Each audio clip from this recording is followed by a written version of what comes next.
A CEO thought leadership brand isn't a social media project. It's the most undervalued asset that every company has. I have worked over a decade in large-scale international organization. One of the things that I have learned in this organization is that if it is not systematized, it is not going to happen. In this video, we will go into the 4 components of a CEO thought leadership brand so that you can leverage it as a CEO. Component number 1 is the story. The story of a CEO makes a huge difference, though that many CEOs don't leverage them. I give you 2 prominent examples who leverage them excellently, and then we go into the details. So number 1 is Sundar Pichai. He is the CEO of Google or Alphabet. You most probably have heard about him. He does that meticulously well. He's utilizing his personal stories, how he grew up in India, and then he's telling that stories in interviews that he is giving in a very special way so that it connects the audience, the people that are interviewing him and watching the interview afterwards, to him as a person.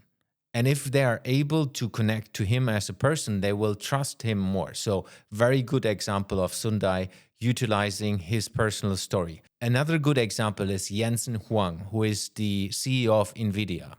He has built NVIDIA from the scratch. He's still the founder of NVIDIA, and he tells that story in different versions when he's giving interviews. So that is showcasing him as an individual struggling to build this company over the last couple of years, and connects the audience again with him as the person. So the person and personality of him through his story comes out, and it is making it more authentic for the people that are watching that video. What we do when we work with CEOs, we leverage their personal stories.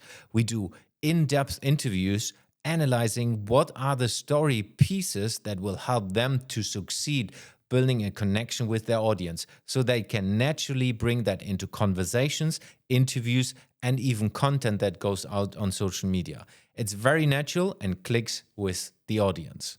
Component number 2 is the purpose. The why does the person do what they do? We all understand that from Simon Sinek, why, how, what.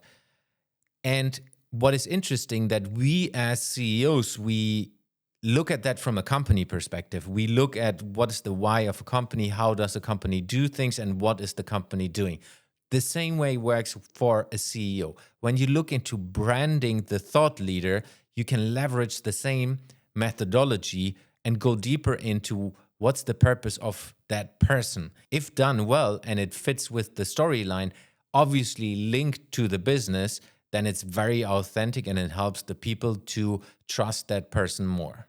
To make it more clear, I give you my example. So I believe that people can change the world. And that's my overarching umbrella of what I believe in. That means that I look into servicing people and help them truly who they are. And through me helping them truly who they are and represent them, they will be able to have more leverage in the world, if we take CEOs in this case, and then lead a company more successful than they would do without me.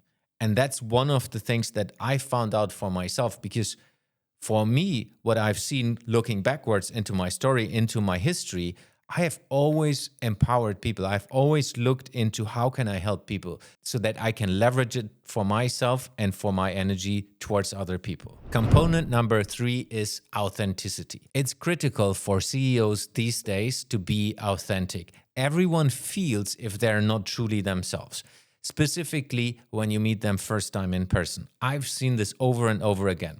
You go to a physical event and then you see a person that you have seen only online until that day. And it feels weird because that person is completely different than how they show up in a digital context. So done well as a CEO thought leadership brand, we as CEOs should show up as ourselves. I know we represent a large organization and therefore we play a role inside of that organization. That doesn't mean you should not be yourself.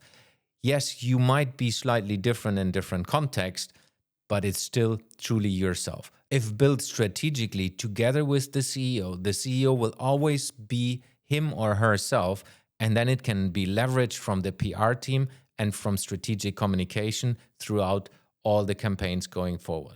Component number 4 are mental models and frameworks. This is one of the biggest leverage points that I have seen CEOs not doing. Even some of the big ones are not leveraging that yet. Think about it like this. So all the big 5 consulting companies have frameworks, and CEOs like us are utilizing their frameworks on an ongoing basis.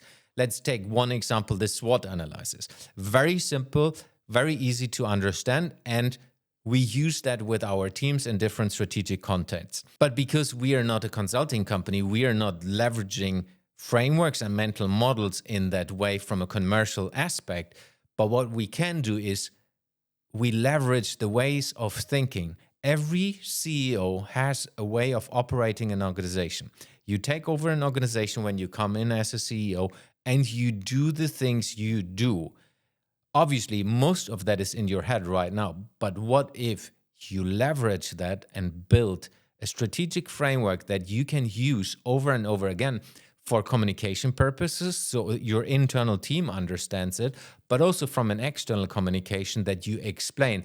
This is the direction we're going, and this is what we are doing and how we are going to do that. Branding a CEO as a thought leader will enable the company to be seen as a future driving force rather than a company that's just following.